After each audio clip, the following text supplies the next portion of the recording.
PTN news کے ناظرین السلام علیکم ناظرین، آئیے بات کرتے ہیں پاکستان، روس اور چائنا گٹھ جوڑ۔ اس وقت دنیا کے طاقتور ممالک پاکستان کو ایک قریب ترین طاقتور مد مقابل کے طور پر جاننے لگتے ہیں۔ جنوبی ایشیا میں بھارت کی غیر معمولی عسکری تیاریوں اور اسرائیل اور امریکہ سے عسکری معاہدوں کی وجہ سے خطے کے تمام ممالک اپنے آپ کو ایک خطرے میں محسوس کرتے ہیں، لیکن پاکستان کی دفاعی اور عسکری صلاحیت کا اعتراف جب عالمی سطح پر کیا جاتا ہے تو بھارت کی دھک کمزور پڑتی دکھائی دیتی ہے۔ گزشتہ 30 سالوں میں پاکستان نے دو بڑی عالمی طاقتوں امریکہ اور سوویت یونین کی مہم جوئیوں کے بھی بڑی مہارت کے ساتھ ہینڈل کیا۔ روس کی شدید مجبوری تھی کہ وہ گوادر کے ذریعے بین الاقوامی سمندروں تک پہنچے اور پاکستان نے روس سے دوستی کا ہاتھ بڑھایا تو روس نے بھی قبول کر لیا، کیونکہ روس کو بھی رسائی چاہیے اور پاکستان کو گوادر پورٹ کامیاب بنانی ہے اور ملکی معیشت بہتر بنانی ہے۔ امریکہ اور اس کے اتحادیوں کا ظاہری بہانہ تو دہشت گردی کا خاتمہ اور القاعدہ کا مسئلہ تھا، لیکن حقیقت یہ ہے کہ امریکہ اور اس خطے میں القاعدہ کا ایک جواز کے طور پر ہدف میں رکھ کر آیا۔ اس مہم جوئی کا اصل مقصد بھی پاکستان کا ساحل اور گوادر پورٹ تھا، جس کا ٹھیکہ امریکہ کی شدید مخالف اور دھمکیوں کے باوجود پاکستان نے چائنا کو دے دیا تھا۔ امریکہ یہ منصوبہ کسی طرح چلنے نہیں دینا چاہتا تھا اور اب بھی اس پر راضی نہیں ہے۔ امریکہ چاہتا تھا کہ ایشیا کا یہ اہم ترین دروازہ اس کے زیر تسلسل ہو تاکہ اس خطے میں امریکہ بالادستی اور تجارتی مفادات کو سہارا مل سکے۔ پاکستان نے امریکہ ناراضگی کو نظر انداز کر کے چائنا کو ٹھیکہ دے دیا تو امریکہ نے اس منصوبے کو ناکام بنانے کے لیے خطے میں مداخلت کرنے کو اپنا مفادات کے تحفظ کے لیے ضروری قرار دے دیا اور اپنے اتحادیوں سمیت افغانستان میں آ دھمکا۔ اس کی آمد کے بعد پاکستان میں شدید بدامنی شروع ہوئی، مسلح تحریکیں کھڑی ہو گئی، مزاحمت، بغاوت اور خانہ جنگی کی سی صورتحال پیدا ہو گئی۔ اس سب کے پیچھے امریکہ اور بلا واسطہ بھارت تھا، یہاں تک کہ پاکستان کو ایک ناکام ریاست کے طور پر دیکھا جانے لگا، لیکن قدرت کو کچھ اور منظور تھا۔ 10-12 سال کی مہم جوئی کے بعد امریکہ اور اس کے اتحادیوں کو یہ اعتراف کرنا پڑا کہ وہ پاک چائنا تجارتی معاہدوں کی راہ میں دیر تک نہیں ٹھہر سکتے، چنانچہ یہ بھوکے بیریے ایک ایک کر کے میدان چھوڑتے گئے اور امریکہ فضائیہ کی چند اڈوں کے سوا سب نکل گئے۔ امریکہ نے افغانستان میں بیٹھ کر بھارت کی حمایت سے پاکستان کو کمزور کرنے اور گوادر ساحل کے معاہدوں سے واپسی پر مجبور کرنے کے لیے جتنے بھی پتے کھیلے وہ سب بری طرح پٹ گئے اور امریکہ اور بھارت دونوں کو افغانستان میں کی گئی بھاری سرمایہ کاری مہنگی پڑ گئی۔ پاکستان کے اپنے داخلی مسائل، نااہل حکمران اور عیاش اور بدعنوان بلائی طبقہ ہی دراصل اس ملک کا سب سے بڑا دشمن ہے اور اسی سے اس ملک کو نقصان پہنچا ہے۔ رہی بین الاقوامی طاقتیں بھارت یا کوئی بھی ہو، مہم جوئی ملک تو پاکستان کے پاس اس کو منہ توڑ جواب دینے کی بھرپور صلاحیت ہے۔ اقتصادی حوالے سے بھی پاکستان کو اپنے ہی اندر سے بدحالی کا سامنا کرنا پڑا ہے۔ جب سے زرداری حکومت ختم ہوئی ہے اور اس کے بعد نواز شریف حکومت آئی ہے، چائنا کو یہ یقین ہو چکا ہے کہ اب پاکستان چائنا سے کیے گئے معاہدوں عمل درآمد کرنے کی پوزیشن میں آ چکا ہے، تو چائنا نے بھی اپنے خزانوں کے منہ کھول دیے۔ پاک چائنا اقتصادی راہداری کا منصوبہ چائنا کو تو یقیناً غیر معمولی تقویت دینے کی باعث ہے۔ پاکستان بھی اس منصوبے سے معاشی حوالے سے اتنا آگے نکل جائے گا کہ دنیا حیران ہو جائے گی۔ پاک چائنا دوستی ایک ایسی زنجیر ہے جو ایشیا کو بحیرہ عرب سے لے کر بحر الکاہل تک بیچ میں لکیر کی طرح تقسیم کرتی ہے۔ اس راہداری کے بننے کے بعد ایشیا کا جنوب اس کے شمال سے رابطہ کرنے میں اس کا محتاج ہو جائے گا۔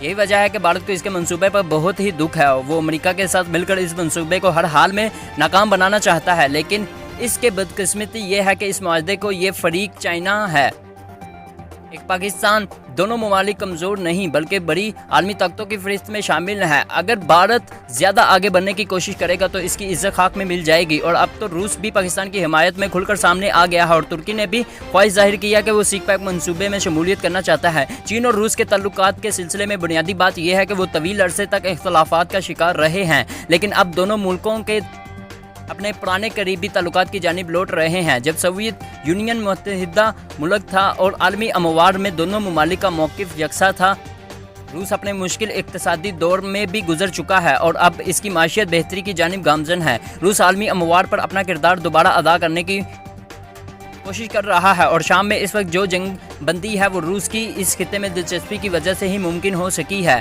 اور امریکہ کے ساتھ روس کے معاہدے کے بعد ہی اس وقت شام میں جنگ بند ہے۔ سوویت یونین کی شکست و رخیت اور روس کی سرحدیں سکر جانے کے بعد ایک طویل وقفہ ایسا ضرور گزرا ہے کہ جس سے دنیا یک قطبی ہو گئی تھی اور روس اپنی اقتصادی مشکلات میں الجھ کر اپنی عالمی کردار سے بڑی حد تک لا تعلق ہو گیا تھا۔ اب اس سلسلے میں دوبارہ متحرک ہوا ہے तो लगता है बहुत जल्द आलमी अमवार में अमेरिका अमन मानियों के सिलसिला बड़ी हद तक कम हो जाएगा और अमेरिका का फैसला करते वक्त रूस के मूड का भी पासो लिहाज रखना पड़ेगा। आलमी अमवार में ताकत का खला किसी एक मुल्क के हक में ज़्यादा अरसे तक रहने की रवायत और तारीख नहीं है। ताकत के मरकज़ हमेशा बदलते रहे हैं और आइंदा भी बदलते रहे। चीन इस वक्त अमलन इक्तसादी सुपर पावर के मनसब पर फाइज है और बड़ी तेज़ी के साथ अपने आलमी किरदार में इजाफा करता चला जा रहा है। अमेरिका को जनूबी चीन के जिस समुंदर में चीनी किरदार पर एतराज़ है और जिसकी बुनियाद पर इसने भारत के साथ दफाई आदा किया है उसका पस मंजर ये है कि बहिरा जनूबी चीन को बीजिंग मुकम्मल तौर पर अपना हिस्सा कहता है।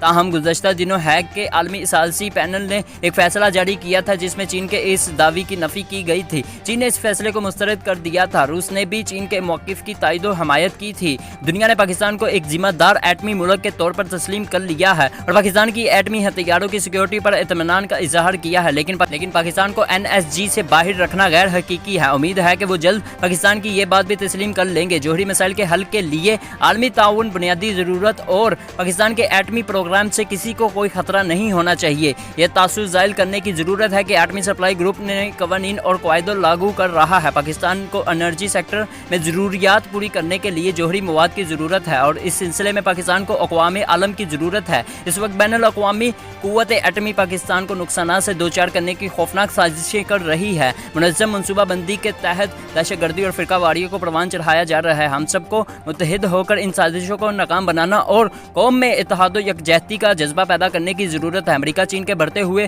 असर रसूख और सरगर्मियों पर तशवीश का इजहार कर चुका है। आलमी पैनल का फैसला सामने आने के बावजूद चीन ने कहा था कि वो बहरीरा जनूबी चीन में मसनूई जजीरों की तमीर जारी रखेगा और इस खित्ते की मुसलसल फ़ज़ाई निगरानी भी करता रहेगा। बहरीरा जनूबी चीन इंतहाई स्ट्रेटेजिक अहमियत का इलाका है और हर साल तकरीबन 5000 अरब डॉलर की तजारत इसी रास्ते से होती है। अमेरिका और भारत के दरमियान दफाई मुआहदे भी हैं और इसलिए अमेरिका भारत और अफगानिस्तान की सरजमीन इस्तेमाल कर रहे हैं। पाकिस्तान और इक़्तिसादी राहदारी को नुकसान पहुँचाने की कोशिश भी काफ़ी कर रहा है, मगर हमारी गयूर और बहादुर फ़ौज को इसका अंदाज़ा है। हमारी बहादुर फ़ौज दुश्मनों की हर चाल को नाकाम बनाते आए हैं और रहेंगे और पूरी कौम मिल्की खुशहाली और दफा के लिए फ़ौजी का साथ देंगे।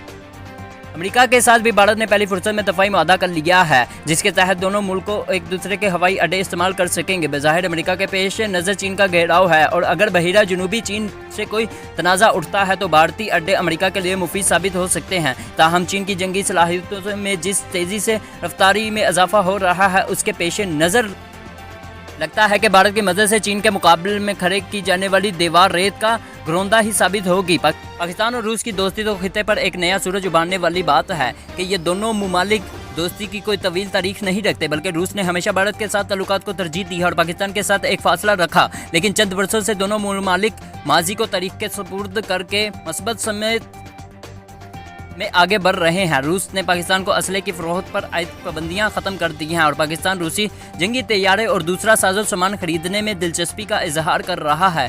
दोनों ममालिक के ताल्लुकात में इजाफा खित्ते की मफाद में है। बाहमी ताल्लुकात का ये वसी होता हुआ ताल्लुक बहुत जल्द कई दूसरे ममालिक तक वसी हो जाएगा। आलमी सियासतों में दवाम सिर्फ तगियार को है।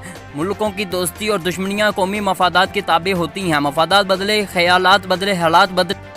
भारत अमेरिका से पंगे बढ़ा रहा है तो पाकिस्तान अमेरिका और भारत के अलावा दूसरे तमाम ममालिक जो अमन पसंद हैं उन्हें साथ लेकर चलने की कोशिश कर रहा है और पुरअमन ममालिक से दोस्तियां बढ़ाकर दुनिया को अमन की राह में लाने की कोशिश कर रहा है। पाकिस्तान को दुनिया में तनहा करना अब भारत की एलानिया पॉलिसी पलती है। रूस की अफवाज को भारत ने बहुत समझाया और पाकिस्तान मशकों वगैरह में हिस्सा लेने से रोकने की भारत ने पूरी कोशिश की, मगर रूस ने दोस्ती का सबूत देते हुए भारत की एक ना सुनी। इस वक्त भारत का जंगी जुनून सर चढ़कर बोल रहा है और भारत किसी भी हद तक जा सकता है, मगर रूस ने कहा अब अमन हो या जंग हम साथ हैं और इसने अपनी फौजी मशकों के लिए भेज दी, जिससे भारत की नींदें हराम हो गई और अभी तक भारत को रूस और चाइना से पाकिस्तान की दोस्ती बर्दाश्त नहीं हो रही। वैसे तरीके से हिसाब से पाकिस्तान और रूस ताल्लुकात में काफ़ी अरसा कशीदगी रही, मगर अब दोस्ती भी इतनी ही गहरी होती जा रही है। भारत आज अमेरिका का कलमा पढ़ते हुए इसका फितरी दफाई इत्तेहादी होने का दाई है और अमेरिका ने भी इसको अपने मुखलिस और काबिल एतबार दोस्तों की सिफ में शामिल कर लिया है, जबकि बुग़्ज़े माविया पर मबनी इस इत्तेहाद का चीन और पाकिस्तान दोनों टारगेट हैं। भारत की पाकिस्तान के साथ तो शुरू दिन से मुखालफत है और वो पाकिस्तान को खुदा न खास्ता सफ़ा हस्ती से मिटाने के एजेंट की तकमील चाहता है। دوستو ہمارے چینل کو سبسکرائب کر دیں تاکہ ہماری آنے والی ویڈیوز بر وقت آپ تک پہنچتی رہیں۔